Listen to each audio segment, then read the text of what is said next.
Hit me. From Studio A in Arcata, behind the redwood curtain, it's time for... Succotash. Yes, Succotash, the Comedy Soundcast Soundcast featuring snippets from comedy... Soundcasts. And also interviews with comedians, comedian soundcasters, and other showbiz folk. And now, here's this episode's host from up the coast, the man who puts the X in Xbox and the tie on antisocial, Comedy Soundcast Soundcaster, Tyson Saner. Saner.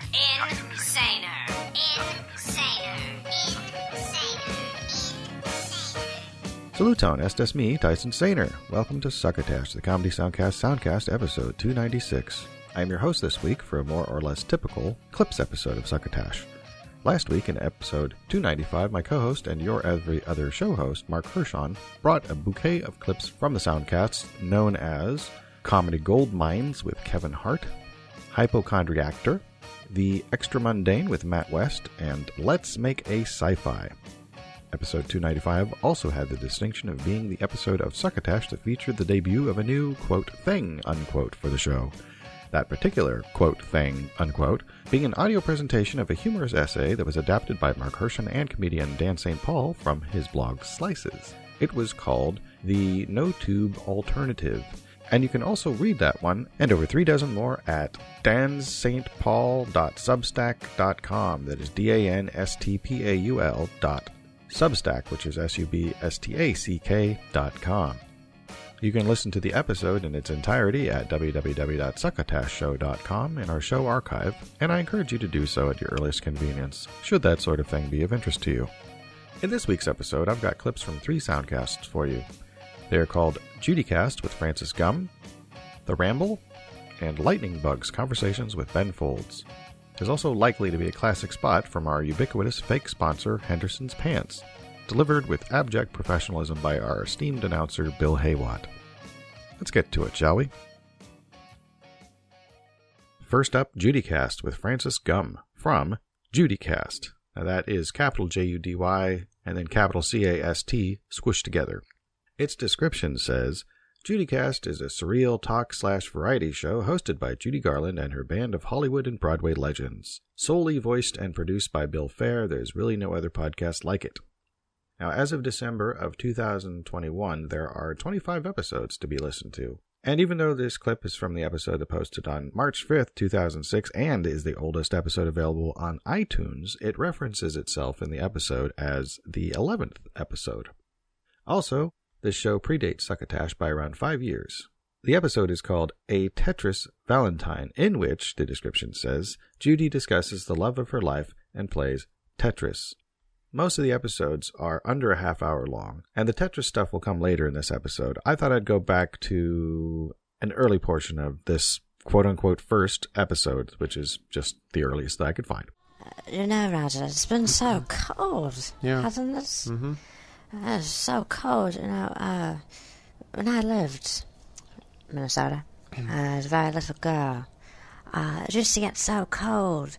Papa, who would... warm up the house was the stove. And, one day, there was an accident, and part of the kitchen, was singed, so, my sisters and Mama, they all ran out of the house, and, Papa, brought me in. We were waiting, for the fireman. And I thought to myself, is that all there is? Is that all there is? If that's all there is, my friend, then let's keep dancing. Let's bring out booze and where's the music? What happened to my inner symphony? Judy, we have to get back to the show. Oh. Did you have a nice weekend? Oh, God, it was the last weekend. I don't think I felt this unaccomplished since a royal wedding. What? You know, I've often wondered why darling, sweet Charles Lawton masqueraded about as Victor Hugo's sacred monster. According to Mr. Mayor, I could have easily played the part. Edens could have done some special material for it with a patchwork score by Blaine and Martin. Of course, Kay, she could have created magnificent flying buttress vamps. What does any of this have to do with Royal Wedding? Nothing says denture cleansing and incontinence undergarments like a pair of MGM alarms. What? Well, had I not left when things... as they were, what do you suppose I'd be hawking? I don't know. June Allison and Jane Powell kind of had that area covered. I suppose they, and I don't know who they is, would have asked me to sell corn removers. Maybe. I think it was secretly written into the contract. You know, my mother signed anything, damn near signed my soul away as a support hose. I'm sure there were some good intentions behind it. I've been on so many chase lounges. If you want to do Lady in the Dark, save it for another episode. Sorry, Judy. I didn't mean to pry. Oh, darling, you still love me, right? Of course. That didn't sound convincing. Do you mean it? Judy, of course I do.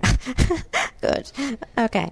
Liza's old TV special, Liza with a Z, it's being restored. I know, isn't it delicious? They're doing a special event at the Ziegfeld Theater for Broadway Cares, Equity Fights AIDS, with John Kander and Liza. But, of course, they haven't invited me. I know we won't be able to go, but at least we'll be able to see it on Showtime, or we can pick up the DVD. I think it's coming out in April. I'm the mother of the bride.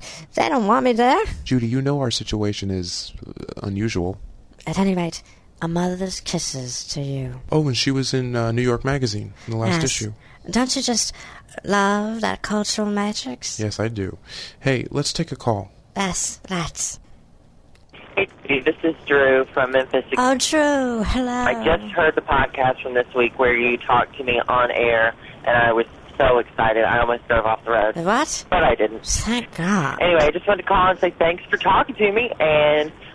you sound lovely. You sound lovely as well, and that whole Sugar Hill thing that you turned into Brokeback Mountain Hill, whatever, was great. I hope Dolly Parton's not upset that you borrowed her, song. I mean, she wasn't when Whitney did it, so why not Judy, It's good for the But goose. anyway. It's good for... Drew? Darling? Lift up my shirt and throw me some beads. We were disconnected again. We tried to fix those technical issues last week, but I think I deleted part of the show by accident. How controversial. Ooh. Here comes the most controversial bit of all. Piece of listener mail? Well, yes, this one comes from Mike. Dear Judy, I found myself alone on Valentine's Day, where I settled in for the evening and played your podcast and found that it was the perfect gift for myself, better than any dumb roses or candy from some stinky old boy. Thank you so much for an unforgettable night, Mike. P.S. I hope you had a wonderful Valentine's Day. Well, it's a wonder that you mentioned Valentine's Day, Mike, because I had an awful time. It isn't good being alone on Valentine's Day, but then... It's worse to be with someone else when your true heart's desire lies somewhere over the rainbow. Always Valentine's Day makes me think of him.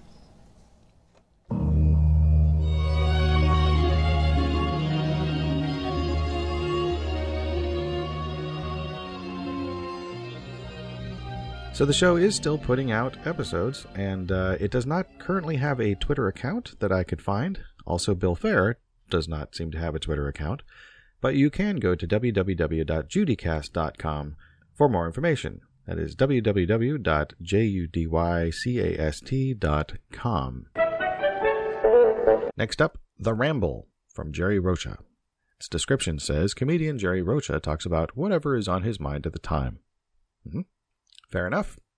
Now, I've selected a clip from the episode 296, which was posted on November 10th, 2021. As its description says, in this one, Eddie and Jerry, Cody somehow found a day baseball game to go to, talk James Bond, haunted houses, video games, and so much more. Enjoy! Well, I actually did enjoy listening to this, and this particular clip involves the Lord of the Rings movies and female arousal. Here, I'm going to get real nerdy. Okay. Put here. Hey, all you vaginas out there, get ready. Sorry, can't help you.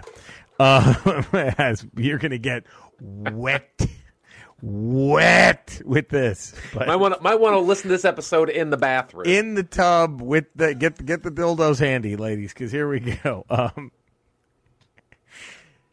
Can I tell you my one gripe with Lord of the Rings? The movies. Yes. Did you ever read the books? No. Okay. I never read the books. I'm going to spoil something. I tried and I could not do it. Did Tom Bombadil ruin it? Could you not get past him? You know the guy who sings? Like, here, okay, real quick. People were mad that they didn't put him in the movie, Tom Bombadil, but he's basically like the most powerful creature in all of Middle-earth. Yeah. And it's early. Okay, remember at the beginning when Frodo and the hobbits are hiding from the ring wraiths on their journey before they meet Aragorn, right? Before they get to that shitty hotel. Yes. When they're just, that the travel lodge of Middle-earth that they meet Aragorn at. We've worked gigs like that. Isn't that the saddest part? That shitty hotel bar. I've done triple runs. We've been there. Where the room is worse than those rooms. Worse. And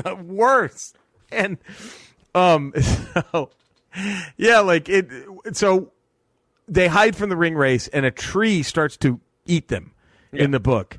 And then this guy just they hear a voice singing, and it gets rid of the tree. And he's a guy named Tom Bombadil, and he's like the friendliest guy. He's banging basically who I think is a metaphor for Mother Nature. That's like his wife. Yeah. And they just live together, and he just rescues the hobbit. Frodo has the ring on, and he's like, hey, how you doing, man? He sees him play. He's that strong. The ring doesn't if Sauron came to him with the ring on to fuck him up, this dude would just sing a song or something, and Sauron's dead. Right. It's just that he's that strong. Right. But he's pointless for the movie. Right. He's too powerful. Doesn't carry any of the story forward. And in the book, they even say when they gather at the elf hut or the main elf city. Yeah. When the Fellowship first unites, and in the book they're like, why don't we just leave it with Tom Bombadil? Rivendell. When they're in Rivendell, they're like, why don't we just leave the ring with him? And Gandalf was like, he would forget. Like that buys us 200 years.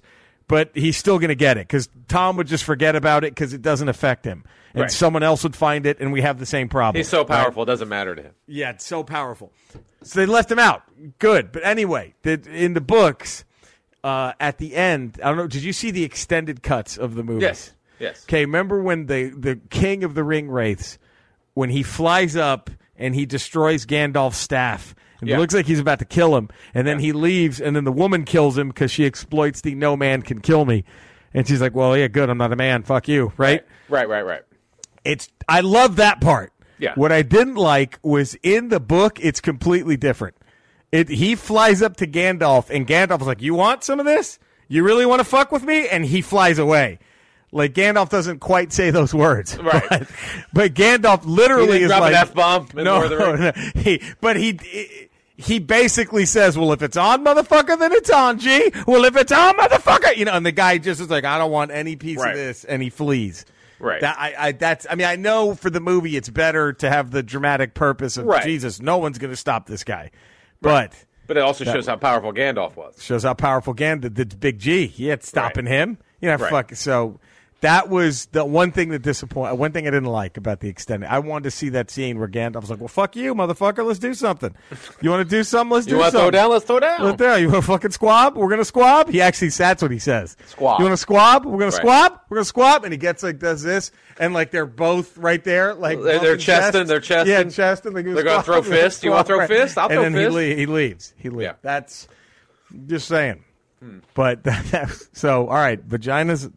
There you go. Now you know what to do. Hit pause, take care of business, come back. I'm sure you can't wait. So you can reach out to the show on Twitter at PodcastRamble1. That is all lowercase PodcastRamble and the numeral 1. Jerry Rocha can be reached on Twitter at Rocha Comedy. That is all lowercase ROCHACOMEDY. Eddie Pence can be reached at all lowercase EDDIEPENCE. And Cody Villafana can be reached at Cinesnob Cody. That is all lowercase CINESNOBCODY. Now, it does have a website listed as theramblepod.com, and there was not an active website at that address as of March 9th, 2022, but there might be now. Well, hello, friends. Bill Haywatt here. You know, as the saying goes, fame is fleeting. But it doesn't have to be. When you become well known for wearing Henderson's spiffy new Hooray for Hollywood slacks, you'll be doing a star turn every time you hit the town in these ultra-modern, ultra-cool pants because they are custom-fitted, but not customized to your contours. Oh, my goodness, no. Hooray for Hollywood slacks, designed for both men and women, have been made to duplicate the look of some of the silver screen's most famous butts and groins. Imagine having your behind mistaken from behind for Cary Grant, or Charlize Theron, or the daring derriere of Scarlett Johansson, or Bradley Cooper. Even the spectacular package of Milton Berle, Forrest Tucker, or John Hamm. It's a case of mistaken identity that you'll be happy to have. Not to mention that now, as you bump and grind your way down the street, it will be like being on your very own personal Walk of Fame. Originally designed for Shia LaBeouf, most residents of Reseda, and the Beverly Hills Police Stalkers Task Force, Henderson's Hooray for Hollywood pants are available wherever the beautiful people are afraid to shop. Plus in Kardashian sizes by special order only. That's Henderson's, makers of fine leggings and butt huggers since 1867. And now back to Succotash. Thank you, Bill Haywatt. Finally, Lightning Bugs, Conversations with Ben Folds, from Cast Media and Ben Folds. Cast, in this case, is spelled with a K. K-A-S-T, and then media, spelled regularly. Its description says, join us in celebrating and commiserating with some of the world's foremost creatives about their endlessly various artistic processes. Not just in the arts, but in science, medicine, politics, technology, and more. Together, we will figure out ways to maintain a spirit of curiosity and innovation in our everyday lives. New York Times bestselling author and musician Ben Folds hosts a podcast focused on enlightening conversations each week with guests. The show is also on YouTube, and it has a question submission web link here. So I went back and I chose the debut episode, which was posted on April 4th, 2021, and it features guest Augustine Fuentes. And this particular episode is called Discovering the Evolution of Creativity and Why Monkeys Steal Things. In its description, it says, today he talked to anthropologist Augustine Fuentes about the role of creativity in our evolution and survival, how societies cause writer's block, and the time a macaque monkey stole Ben's glasses. Here's how I kind of came to I need an anthropologist. I've been, over the last decade, advocating for arts funding a lot. And when you start advocating for arts funding, you have a set of arguments that hasn't really been thought out much, but we all like art. And so it's like, I wish you'd spend money on art. That's good. I realized really quickly that's not that compelling with senators and congressmen, right? So then you move on to, well, there's the educational side of it. Little more. Economy. And economy gets their attention even a little bit more. Where I find I kind of lose people is along a lot of the same places that you hit on in your book, the creative spark. People are the ideas animals. That's one. People would still be in the middle of the food chain if it wasn't for creativity and ideas. Therefore, we should invest in that. If you go to argue for the value of art and the value of creativity, where do you begin? Art, right? Writ large. Creativity, imagination is what makes us human, and it's what allows us to be successful on the planet. That's the sort of baseline. People are like, well, so what? What does that mean? How is finger painting going to, make me successful in the world? And the bottom line is, okay, well, let's talk about it in three different ways. First, creative activity, what we call art or symbol or even play often, actually is critical to building all the connections and proper functioning of our brain and bodies. Art actually helps us learn how to be adults, right? And keeps adults learning how to be human. The second thing is that art brings us together, right? Sort of creative activities, imagination, force us to think with others, to put stuff together, to collaborate, teaching us all of those skills that we need. Humans by themselves don't do very well. We need others. We need to collaborate, coordinate. So it sort of gets our brains ready. It teaches us how to cooperate and collaborate to get stuff done. And I think really importantly, it provides us with the fuel, the juice, the spark that we need to actually make it in the world. And so to not support arts, to not get kids and humans of all ages involved in creative activity, imagination, and expression, whatever that form takes, is actually doing damage to our lives, damage to our societies. And if you want to sort of throw that in, damage to economies. There's tons of evidence about depression and happiness, about productivity, about sort of connectivity, all of those things. And so it's all there. The problem is you got to lay it out and it takes a while and people want a snappy answer. And the thing, creativity is all around us. So it's hard to say like a 3-word, this is why you should buy it. It isn't art right here in its little corner. And then there's real life. If you're creating the economy, well, that's creative. Do you draw that sort of, you've got to be an artist to make art, or is art is everywhere? Where do you stand? So it depends on what you mean by art, right? So art, right, is the product of creative, imaginative activity, frequently in collaboration with others. In that sense, we can talk about painting or music or other kinds of crafts as art, but we can also talk about the structuring of an economy, right, as a product of the same processes turned in a different way, right? So to create an amazing oil painting, right, there's a whole bunch of stuff and training and thinking and imagining and working that goes into that. Those skill sets are involved in stuff like fixing a car, right? Figuring out how to stretch a paycheck to the end of the month. We forget is that we're all using the same systems. And so to enrich those systems, to train them, to live with them, that's how we get good at being human. And art is that central feature. In the Creative Spark, you sort of make a stand for art being collaborative at least as much as it is individual. And in a time where we're really celebrating the individual to the point of almost being selfish. When you think about collaboration in art and the way that has formed people, those of us, and that's everyone who makes things, collaboration, like how does that work for us all? Maybe just talk a little bit about collaboration and from an anthropologist and a human's point of view. So here's the very first thing about collaboration that's so amazing.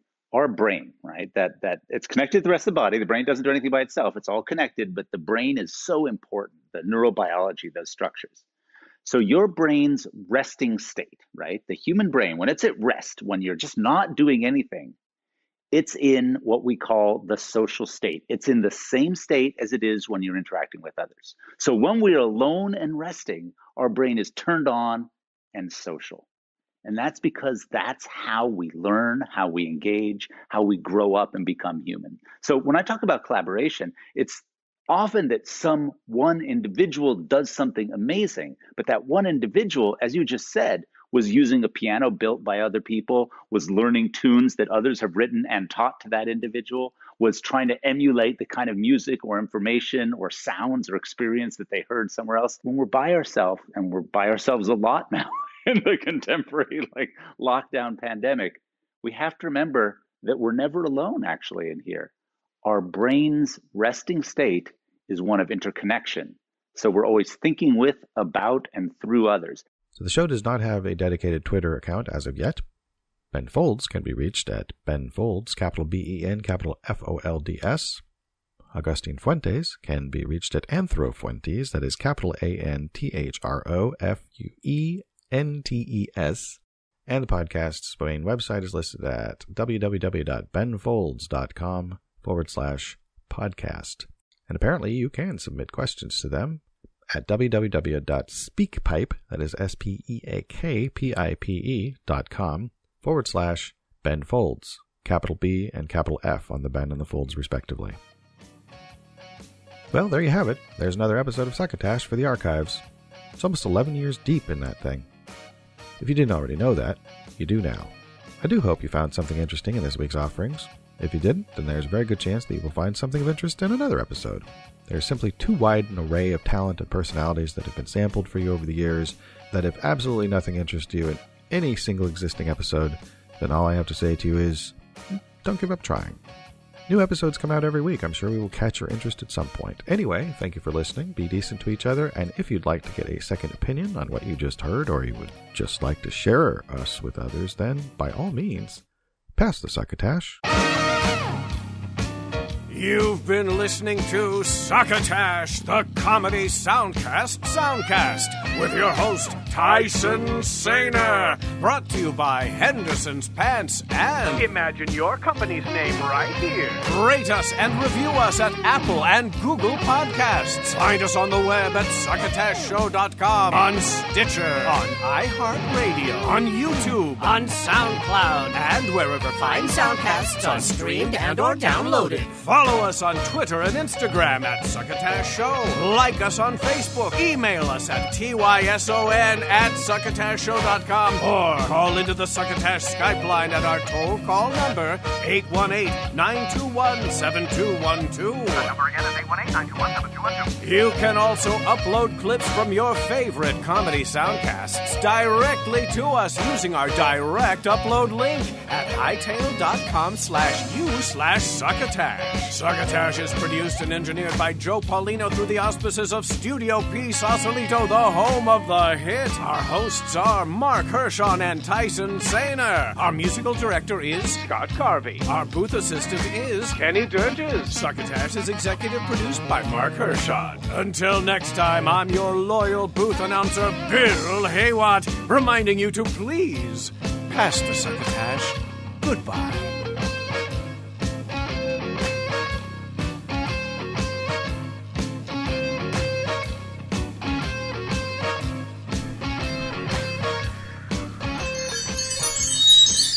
This has been a Succotash Patch production.